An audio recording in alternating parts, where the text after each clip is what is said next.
జై మా శారద. స్వామి అరూపానందజీ మహారాజ్ స్మృతుల నుంచి ఉద్బోధన్ జూన్ 25, 1912 ఉదయం వేళ. పూజగదికి పక్కనున్న గదిలో మాతృదేవి కూర్చుని ఉన్నారు. మేం మాట్లాడుకోసాగాం. నేను శ్రీరామకృష్ణ సంప్రదాయ సాధువులు సేవాశ్రమాలలోనూ ఆసుపత్రుల్లోనూ పనిచేయడము, పుస్తకాలు విక్రయించడము, జమాపద్దులు చూడడము సబబు కాదంటారు కొందరు. గురుదేవులు అటువంటి పనులు ఎన్నడైనా చేశారా? ఆత్మసాక్షాత్కారార్థం మఠంలో చేరేవారికి ఈ రకం పనులు అప్పగించబడుతున్నాయి. పనంటూ ఏదైనా చేయవలసి వస్తే పూజ, జపం, ధ్యానం, భజన మొదలైనవి చేయవచ్చు కదా. తదితరమైన పనులు కోర్కెలలో చిక్కుబడేలా చేసి భగవంతుని నుండి వైదొలగజేస్తాయంటున్నారు కదా కొందరు. మాతృదేవి: వారి మాటలు పట్టించుకోకు. పని చేయకుంటే రాత్రింబవళ్ళు ఏం చేస్తారట? 24 గంటలు జపధ్యానాలు అనుష్ఠించడం సాధ్యమా? గురుదేవులను గురించి ప్రస్తావించావు. ఆయన సంగతే వేరు. ఆయన ఆహారాదులన్నింటికీ మధుర్బాబు ఏర్పాటు చేశాడు. మీరు ఏదో పని చేస్తున్నందువల్లనే మీకు ఆహారం లభిస్తోంది. లేకపోతే పిడికెడు మెతుకుల కోసం ఇంటింటా భిక్షమెత్తాల్సి వచ్చేది. దాంతో అనారోగ్యం వాతపడేవారు. పైగా ఈ రోజుల్లో సాధువులకు భిక్ష ఇచ్చేవారేరి? అటువంటి మాటలు ఎన్నడూ పట్టించుకోకు. గురుదేవుల నిర్దేశానుసారమే అంతా జరుగుతుంది. రామకృష్ణ మఠాలు ఈ తీరులోనే నిర్వహింపబడతాయి. ఒకరోజు మణిమల్లిక్ ఒక సాధువుని దర్శించి వచ్చి ఆ సంగతి గురుదేవులతో చెప్పాడు. మంచిది. ఆ సాధువు ఎలాంటి వ్యక్తి అని అడిగారాయన. ఎలాంటి వ్యక్తి అంటే అంటూ నసిగాడు మణిమల్లిక్. అంటే ఏమిటి అని గురుదేవులు అడిగారు. అందరికీ డబ్బు కావాలి అని జవాబిచ్చాడు. అప్పుడు గురుదేవులు, ఒక సాధువుకి ఎంత డబ్బు కావాలి? మహా అయితే పొగ త్రాగడానికి 1 పావలా అడిగి ఉంటాడు. అంతే కదా. మీ అందరికీ కడవల కొద్దీ పాలు, నెయ్యి, మెత్తని పరుపు ఇత్యాదులన్నీ కావాలి. పొగ త్రాగడానికి 1 పావలా సాధువు అడగకూడదు. అంతేనా అన్నారు. నేను భోగలాలసకు కోర్కే కారణం. ఒక వ్యక్తి 4 అంతస్తుల మేడలో నివసిస్తున్నాడనుకుందాం. అతడిలో ఎటువంటి కోర్కె లేకుంటే అతడికి భోగలాలస ఉండదు.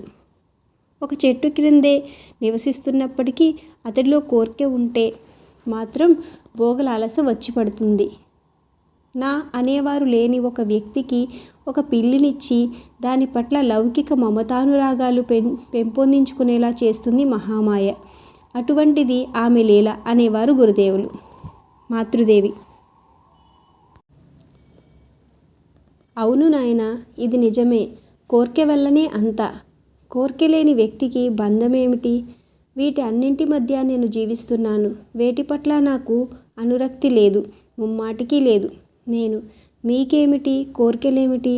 అమ్మా, మా మనసుల్లో ఎన్నెన్ని అల్పమైన కోర్కెలు తలెత్తుతాయి. అవన్నీ ఎలా సమసిపోతాయి? మాతృదేవి: మీ విషయంలో అవేవి కోర్కెలే కావు. అవి కేవలం మీ మనస్సులలో తోచి మరుగయ్యే కేవల కల్పనలు. అవి ఎంత ఎక్కువగా వచ్చిపోతాయో నీకే అంత మంచిది. నేను భగవంతుడే నన్ను కాపాడకపోతే నా మనసుతో నేనెంతకని పోరాడగలుగుతానని నిన్న అనుకున్నాను. ఒక కోర్కె తొలగిపోయిన మరుక్షణమే మరొకటి తలెత్తుతోంది. మాతృదేవి: నేను అనే భావం ఉన్నంతదాకా కోర్కెలు ఉండనే ఉంటాయి. ఆ కోర్కెలు మిమ్మల్ని ఏమీ చేయలేవు. గురుదేవులు మిమ్మల్ని కాపాడుతారు. ఎవరు ఆయన పాదారవిందాలను ఆశ్రయిస్తారో, సర్వస్వము త్యజించి ఆయనను శరణు వేడుకుంటారో, ఉన్నతమైన జీవితం గడపగోరుతారో వారిని కాపాడకపోతే అది ఆయనకే పాపంగా పరిణమిస్తుంది కదా. సర్వస్వము ఆయనకు అర్పించి జీవించాలి. ఆయన మంచి చేయాలనుకుంటే చేయని, ముంచి వేయాలనుకుంటే అట్లే చేయని. కానీ మనం మాత్రం మంచినే చేస్తూ ఉండాలి. దానిని కూడా ఆయన ప్రసాదించిన శక్తి మేరకు చేయాలి. నేను అమ్మా, ఆ మేరకు ఆయనను శరణు వేడుకోవాలా? కొన్ని సమయాల్లో అలా అనిపిస్తుంది. కానీ మరుక్షణమే ఆ ఆలోచన మాయమైపోతుంది. ఆయనే కనుక కాపాడకపోతే ఇక గత్యంతరం ఏమిటి? అమ్మా, ఇప్పుడు మీరు ఉన్నారు. ఆపదలొచ్చినా, కష్టాలు పైబడ్డా పరిగెత్తుకుంటూ వచ్చి మీతో చెప్పుకుంటాం. మీ ప్రసన్న వదనం చూసి అనునయం పొందుతాం. ఆ తర్వాత మమ్మల్ని ఎవరు కాపాడతారనిపిస్తూ ఉంటుంది. మీరు అభయం ఇస్తే ఇక భయం ఉండదు. మాతృదేవి: భయం ఎందుకు నాయనా? దేన్ని గురించి నువ్వు భయపడనక్కర్లేదు. భార్య, పిల్లలు, కుటుంబము అంటూ మీరు జీవితం గడపబోవటం లేదు. ఇవేవీ మీకు లేవు. మీరంతా ఎందుకు భయపడాలి? నేనుండగానే మీరంతా తయారైపోతారు. నేను భగవంతుని కృపాకటాక్షం మాపై ప్రసరించకపోతే జపతపాదుల ద్వారా మాత్రం ఏం సిద్ధిస్తుంది? ఆయన కాపాడితేనే గతి. మాతృదేవి: మీరు దేని గురించి భయపడవద్దు. గురుదేవులు కాపాడుతారు. కలత చెందకు నాయనా. ఉద్బోధన్ జూలై 7, 1912. శిష్యుడు: అమ్మా, రథోత్సవ సందర్భంలో మీరు పూరీ జగన్నాథం వెళ్ళేట్లు ఏర్పాటు జరిగింది కదా. మాతృదేవి: ఆ జనసమూహంలో వెళ్ళాలా? కలరా గిలరా వ్యాపించవచ్చు. అక్కడ పూజారి అయిన లక్ష్మీకాంతుడు ఇప్పటికే ఉన్న గదులన్నీ నమోదైపోయాయి. ఖాళీ లేదు. చిన్న చిన్న గదులకు కూడా అద్దె 10 రూపాయలు వసూలు చేస్తున్నారు. శీతాకాలంలో రండి అని చెప్పేశాడు. నేను: అక్కడ మరి దివ్య విగ్రహం వెలిసి ఉంది. అక్కడ ఎవరి దివ్య విగ్రహం వెలిసి ఉంది? మాతృదేవి: ఏమిటో అక్కడ వెలిసి ఉంది పరమేశ్వరుడని కలగన్నాను. నేను: అలా అయితే మీరక్కడ జగన్నాథస్వామి ప్రతిమను చూడలేదా? మాతృదేవి: లేదు, పరమేశ్వరుని దివ్య రూపాన్ని, శివలింగాన్నే చూశాను. 1,00,000 సాలగ్రామాలతో నిర్మితమైన పీఠం మీద జగన్నాథ శివుడు వెలిసి ఉన్నాడు. ఏ కారణమూ లేకుండా తండోపతండాలుగా జనం అక్కడికి పోతారా? విమలాదేవి కూడా అక్కడ వెలిసి ఉంది. మహాష్టమి నాడు ఆమెకు బలి వసగబడుతుంది. విమలాదేవి దుర్గాదేవియే కదా. అందువలన అక్కడ వెలసింది పరమేశ్వరుడే. నేను: ఒకప్పుడది ఒక బౌద్ధాలయం. బుద్ధుని ప్రతిమయే అక్కడ ప్రతిష్ఠితమై ఉండేది. తదనంతరం ఆదిశంకరులు వేంచేసి బౌద్ధులను పాలద్రోలారు. అప్పుడు బుద్ధుని ప్రతిమ శివలింగంగా రూపుదిద్దుకుంది. ఆ తరువాత వైష్ణవుల ప్రాబల్యంలోకి వచ్చినప్పుడు ఆ విగ్రహం జగన్నాథ్ విష్ణువుగా మార్పు చెందిందని చెప్పుకుంటారు. మాతృదేవి: ఆ వివరాలన్నీ నాకు తెలియదు నాయనా. నేను అక్కడ చూసింది పరమేశ్వరుణ్ణే, అంతే. నేను: ఎన్నెన్నో దేవాలయాలను, దేవీదేవత విగ్రహాలను మహమ్మదీయులు ధ్వంసం చేశారు. కొన్నింటికి ముక్కులు లేవు, కొన్నింటికి చెవులు లేవు. మాతృదేవి: మహమ్మదీయ దండయాత్రలకు భయపడి బృందావనంలోని గోవిందజీ విగ్రహాన్ని జైపూర్కు తరలించారు. కానీ పూజారులు ఆ విగ్రహాన్ని తిరిగి తీసుకురమ్మని ఒత్తిడి చేశారు. చివరకు విగ్రహాన్ని మాత్రమే కదా తరలించారు. నేను వెళ్ళలేదు. మరొక విగ్రహాన్ని రూపొందించండి, దానిలో నేను నెలకొంటాను అనే దివ్యవాణి వినవచ్చింది. నేను: గుజరాత్లోని సోమనాథ దేవాలయంలో ప్రతిరోజు గంగోత్రి జలంతో అభిషేకం జరుగుతాయి. జనం తమ తల మీద మోసుకుని రోజు గంగోత్రి జలం తీసుకువస్తారు. సుల్తాన్ మహమ్మద్ విగ్రహాలను ధ్వంసం చేసి చందనపు చెక్కలతో తయారైన ఆలయం తలుపులను తరలించుకుపోయాడు. ఇలా ఎందుకు జరిగింది? మాతృదేవి: దుష్టులను చూస్తే భగవంతుడు కూడా భయపడి పారిపోతాడేమో. మరేం చెప్పాలి? సంకల్పమాత్రాన సమస్తం సాధించగల సర్వశక్తిమంతుడు ఆయన.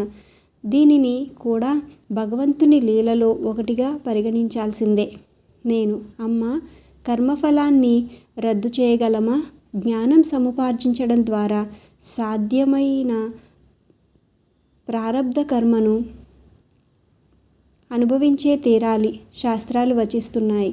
మాతృదేవి: సుఖదుఖాలన్నింటికీ మన చేతలే కారణం. గురుదేవులు కూడా కర్మఫలాన్ని అనుభవించాల్సి వచ్చింది. ఒకసారి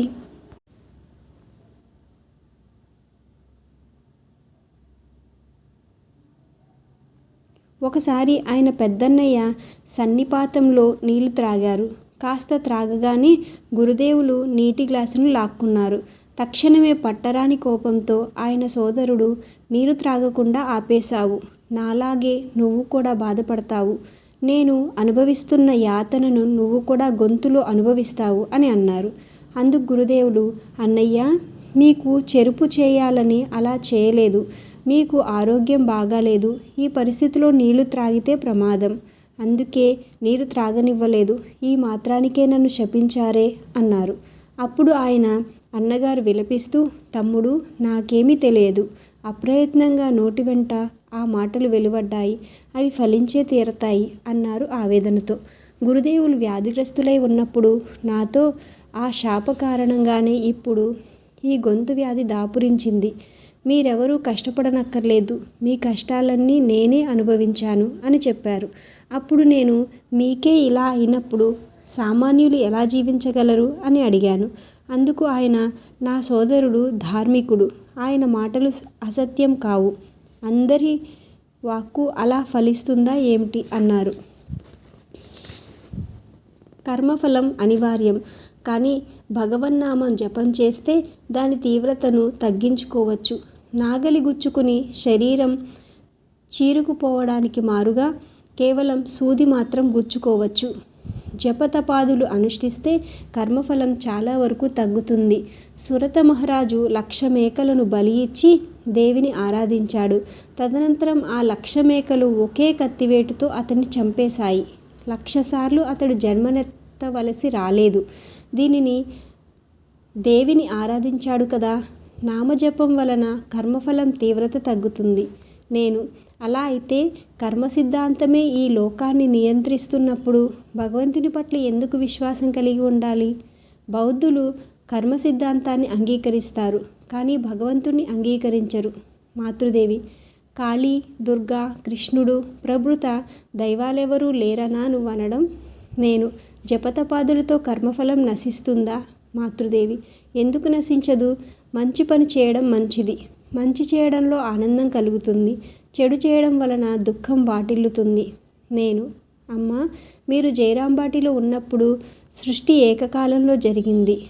సృజించబడినవన్నీ ఏకకాలంలోనే సృజించబడ్డాయి. ఒక్కొక్కటిగా సృజింపబడలేదు అని చెప్పారు కదా. మాతృదేవి, భగవంతుడు ఒక్కొక్కటిగా సృజించాడా ఏమిటి?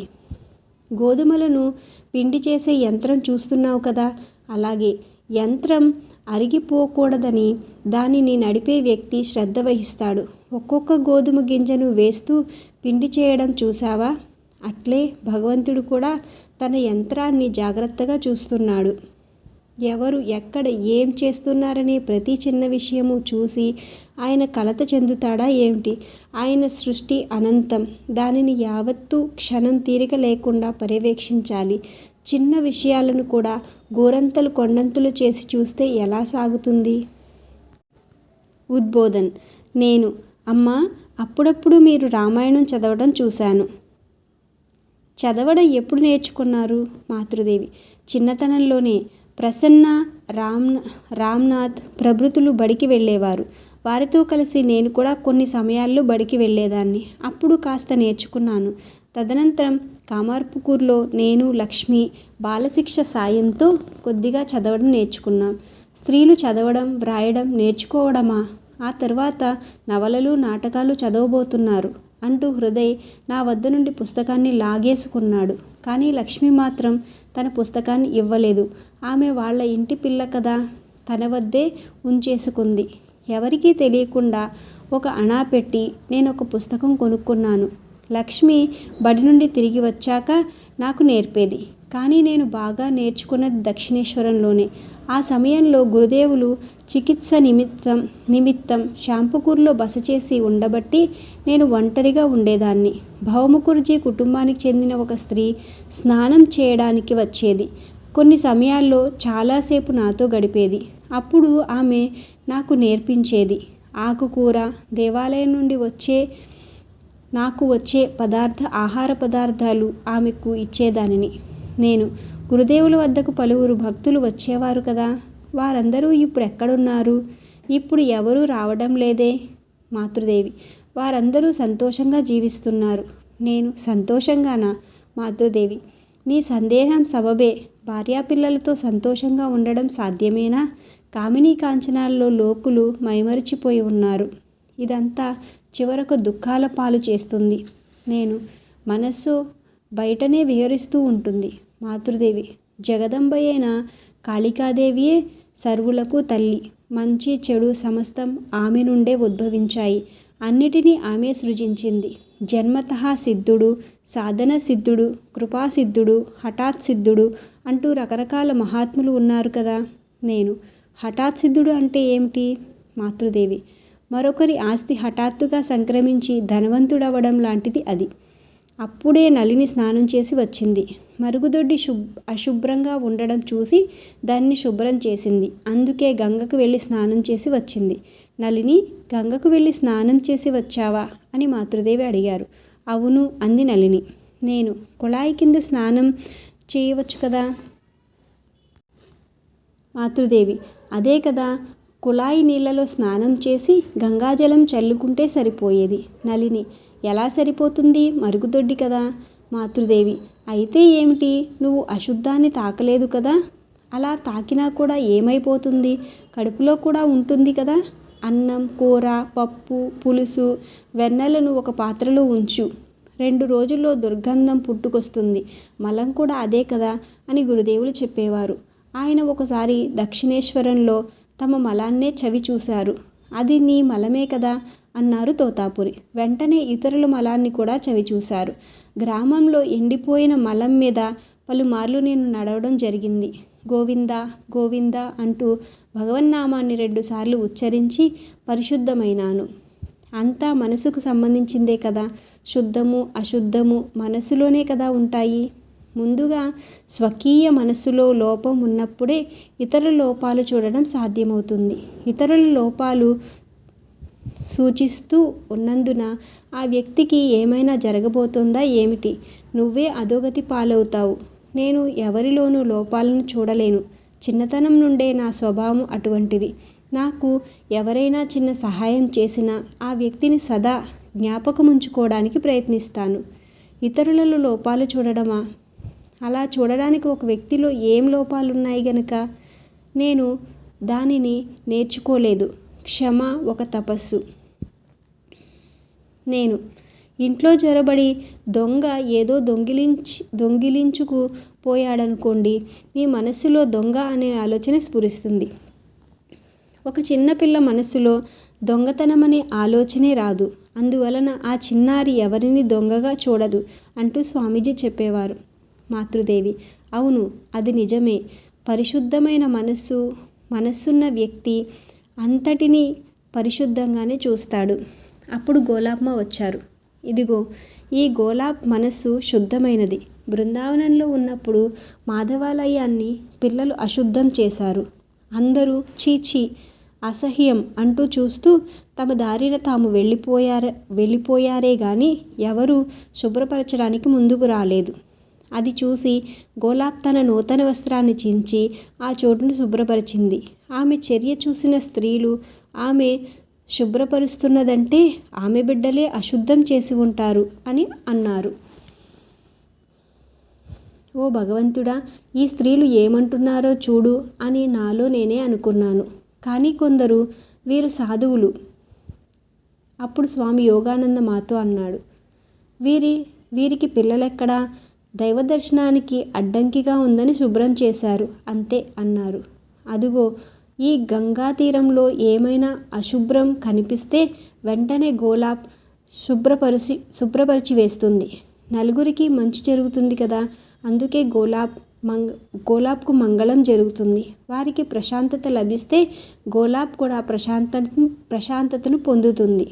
అనేక సాధనలు తపస్సు చేసి ఉంటే మాత్రమే, పూర్వజన్మలో ఎంతో తపోఫలం ఉండి ఉంటే మాత్రమే ఈ జన్మలో మనస్సు పరిశుద్ధమైనది కలుగుతుంది. నేను అమ్మా, నా మనస్సు జపం ఇచ్చగించడం లేదు. మాతృదేవి నవ్వుతూ ఎందుకు, కాస్త కూడానా? నేను అన్యమనస్కంగా ఏదో చేస్తాను. మరుక్షణమే ఇలా ఉచ్చరించడం వలన ప్రయోజనం ఏమిటి? భగవంతుడు ఉన్నాడంటే ఉన్నాడు. జపం మాని ధ్యానం చేయడానికి ప్రయత్నిస్తాను అనే ఆలోచన తలెత్తుతుంది. మాతృదేవి ధ్యానం చేయగలుగుతున్నావా? నేను అసలు లేదు. అది సాధ్యం కావడం లేదు. ప్రతిదీ అవగతమవుతున్నది, కానీ ఆచరణలో పెట్టలేకున్నాను. దక్షిణేశ్వరానికి వెళ్ళడానికి దారి తెలుసు, కానీ కాలినడకన వెళ్ళగలమా ఏమిటి? ఇంతలో లలిత్ బాబు వచ్చి మాతృదేవికి ప్రణమిల్లాడు. వారు మాట్లాడుకోసాగారు. నేను కూడా మధ్య మధ్యలో మాట్లాడసాగాను. మాతృదేవి: కత్తి మొనల పదునైన దారి అని గురుదేవులు చెప్పేవారు. కాసేపు మౌనం వహించి, కానీ ఆయన మీ చేయి పుచ్చుకొని ఉన్నారు, ఆయన కాపాడుతూ వస్తున్నారు. నేను: ఎక్కడ? మాకేమీ అర్థం కావటం లేదే. మాతృదేవి: అదే కదా అసలు కష్టం. నేను: అవును. లలిత్ బాబు: మరణానంతరం చేతుల్లోకి తీసుకుంటారు, అదేం పెద్ద విషయం, దేహంతో ఉన్నప్పుడే కదా. మాతృదేవి: ఇప్పుడు కూడా ఆయన మిమ్మల్ని తమ చేతులతో పట్టుకొని ఉన్నారు, అతి సమీపంలో ఉన్నారు, పట్టుకొని ఉన్నారు. నేను: నిజంగానే మమ్మల్ని పట్టుకుని ఉన్నారా? మాతృదేవి: అవును, పట్టుకొని ఉన్నారు. నేను: నిజంగానే చెప్తున్నారా? మాతృదేవి: అవును, నిజంగానే చెప్తున్నాను, ఆయనే పట్టుకుని ఉన్నారు. నేను: నిజంగా? మాతృదేవి దృఢంగా: అవును, నిజంగా. ఉదయం పూజ పూర్తి కాగానే మాతృదేవి భక్తులకు ప్రసాదం పంచిపెట్టారు. తర్వాత తమ గదిని ఊడ్చి చెత్తా చెదారాన్ని తమ చేతులతో తీస్తున్నారు. గుండు సూది గుచ్చుకొని చిటికెన వేలు నుంచి రక్తం వచ్చింది. నొప్పితో బాధపడ్డారు. విషయం తెలిసి నేను మేడ మీదకు పరిగెత్తాను. సున్నం వేడి చేసి లేపనం చేయమని ఎవరో అన్నారు. అలా చేసిన తర్వాత నొప్పి కాస్త తగ్గింది. అప్పుడు మాతృదేవి నాతో: నాయనా, మీరందరూ నాకు చెందినవారు, నాకు సొంతమైన వారు అని చెప్పారు. బేలూరు మఠం, అక్టోబర్ 16, 1912 బుధవారం. నేడు దుర్గా పూజ, బోధన్ దినం. నేటి సాయంత్రం మాతృదేవి మఠానికి వేంచేయనున్నారు. సాయంత్రం కావచ్చింది. కాసేపట్లో గోలాప్మ మాతృదేవిని చేతులు పుచ్చుకొని బండి నుండి కిందకి దింపారు. అక్కడి ఏర్పాట్లు చూసి మాతృదేవి ఏర్పాట్లన్నీ చాలా బాగున్నాయి, మేం కూడా ఏదో దుర్గాదేవిలా అలంకరించుకుని వచ్చాం అని వ్యాఖ్యానించారు. అష్టమి నాడు దాదాపు 300కు పైగా భక్తులు మాతృదేవిని దర్శించుకున్నారు. 3-4 మంత్రదీక్ష కూడా పుచ్చుకున్నారు. బోధన్ దినాన గిరీష్ బాబు సోదరి మరణించింది. ఆమెను గురించి ప్రస్తావన వచ్చినప్పుడు మాతృదేవి ఇలా అన్నారు: మనిషి గురించి ఏం చెప్పను, ఇప్పుడు ఉన్నాడు, మరుక్షణం కనుమరుగైపోతాడు. ఆ వ్యక్తితో పాటు ఏదీ వెళ్ళదు. అతడు చేసిన ధర్మాధర్మాలు మాత్రమే వెంట వెళతాయి. మరణానంతరం అతడి వెంట వెళ్ళేది అతడి పాపపుణ్యాలే. ఒక కుర్రవాడు కలలో మంత్రోపదేశం పొందాడు. గురుదేవులు అతన్ని తమ ఒళ్ళో కూర్చోబెట్టుకుని ఉపదేశం చేసినట్లు కలగన్నాడు. దాని గురించి మాతృదేవి ప్రస్తావించారు. నేను: మీరు మళ్ళీ అతడికి మంత్రదీక్ష ప్రసాదించారా? మాతృదేవి: లేదు. నువ్వు భగవదనుగ్రహం పొందావు, ఆ మంత్రాన్ని జపించి ఉన్నత స్థితిని చేరుకుంటావు అని అతడితో చెప్పాను. అతడికి ప్రసాదించిన మంత్రం గురించి నేనెందుకు అడగాలి? జప విధానాన్ని మాత్రం అతడికి వివరించాను. కాశీ, నవంబర్ 5, 1912. మధ్యాహ్నం సుమారు 1 గంటకు మాతృదేవి అద్వైతాశ్రమానికి విచ్చేశారు. కాసేపు అక్కడ గడిపిన తర్వాత కిరణ్ బాబు కొత్త ఇంటికి, లక్ష్మీ నివాస్ వెళ్ళారు. ఆ ఇల్లు ఆశ్రమానికి చాలా దగ్గరలో ఉంది. విశాలమైన వసారాను చూడగానే మాతృదేవి భాగ్యవంతుడు కాకుంటే ఇలాంటి ఇల్లు లభించదు. చిన్న చోట నివసిస్తే మనస్సు సంకుచితమైపోతుంది, విశాలమైన చోట నివసిస్తే మనస్సు కూడా విశాలమవుతుంది అని వ్యాఖ్యానించారు. మేడ మీద మొదటి గదిలో మాతృదేవి బస చేశారు. గోలాప్మ, మా భార్య, మరికొందరు భక్తురాండ్రు మాతృదేవితో పాటు ఉన్నారు. స్వామి ప్రజ్ఞానంద, మేము కింద బస చేశాము. మర్నాడు ఉదయం మాతృదేవికి పల్లకీలో వెళ్ళి విశ్వనాథుని, అన్నపూర్ణను దర్శించారు. 2 రోజుల తర్వాత మళ్ళీ అద్వైతాశ్రమానికి వెళ్ళారు. సేవాశ్రమానికి కూడా వెళ్ళారు. రాజా మహారాజ్, స్వామి బ్రహ్మానంద, హరి మహారాజ్, స్వామి తుర్యానంద, చారుబాబు, డాక్టర్ కంజీలాల్ తదితరులు అప్పుడక్కడ ఉన్నారు. కేదార్ బాబు, స్వామి అచలానంద పల్లకీతో పాటు వెళ్ళి ఆసుపత్రిలో చికిత్స పొందుతున్న రోగులను మాతృదేవికి చూపించారు. అంతా చూసిన తర్వాత మాతృదేవి దక్షిణ వసారాలోకి వెళ్ళి కూర్చున్నారు. కేదార్ బాబుతో ఆశ్రమ నిర్వహణను ప్రశంసిస్తూ మాట్లాడారు. అక్కడ గురుదేవులు నెలకొని ఉన్నారు. మహాలక్ష్మి పరిపూర్ణ అనుగ్రహంతో నెలకొని ఉంది. అది సరే, ఈ ఆశ్రమం ఎలా ప్రారంభించబడింది? ఈ ఉద్దేశం తొలుత ఎవరికి వచ్చింది అని అడిగారు.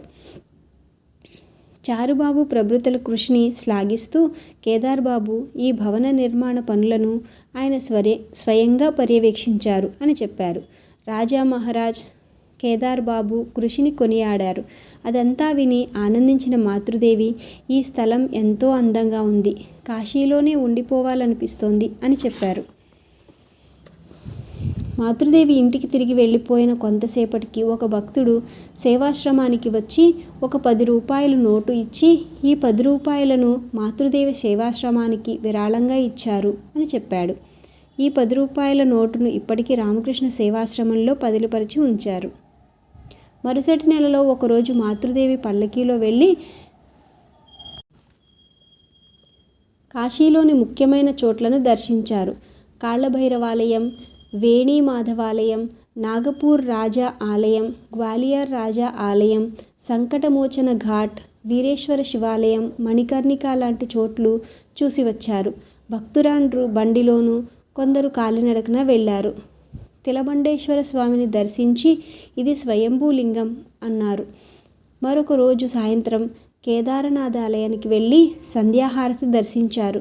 పిదప ఆమె ఈ కేదారనాథుడు, ఆ కేదారనాథుడు అంటే హిమాలయాల్లోని కేదారనాథుడు ఒక్కరే, సంబంధం ఉంది, వీరిని దర్శిస్తే ఆయనను దర్శనం చేసుకున్నట్లే, జాగృతి మూర్తి ఈయన అని వ్యాఖ్యానించారు.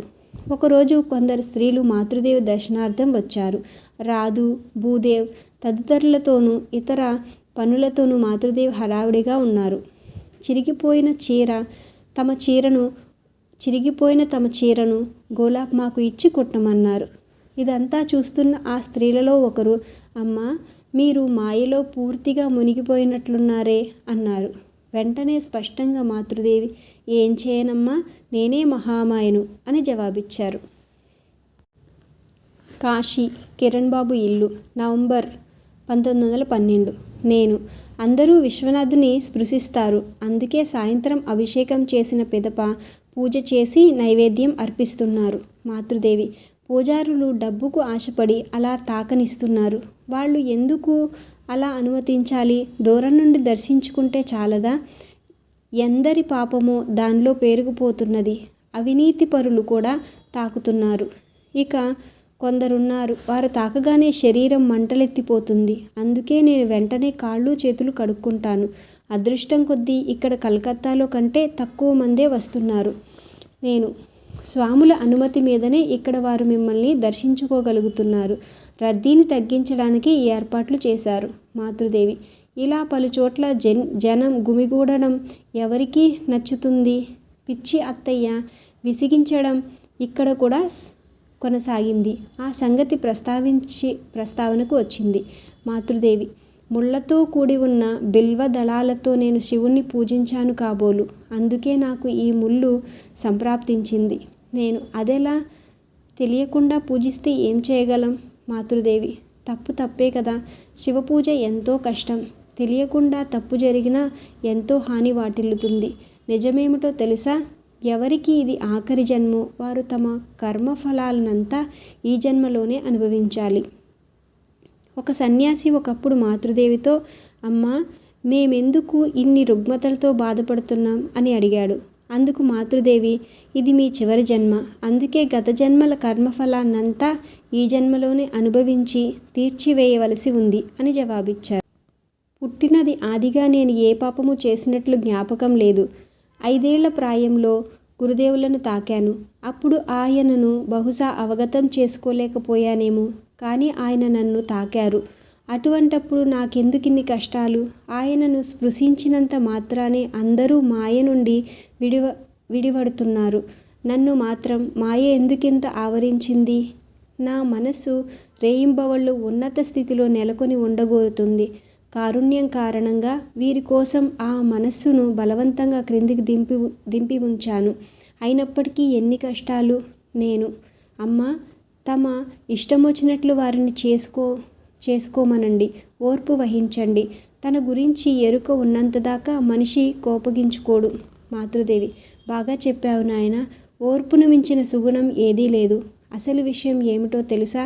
నాది రక్తమాంసాదులతో కూడుకున్న దేహమే కదా. కొన్ని సమయాల్లో కోపంతో ఏదో అనేస్తూ ఉంటాను. పిదప మాతృదేవి తమతో తామే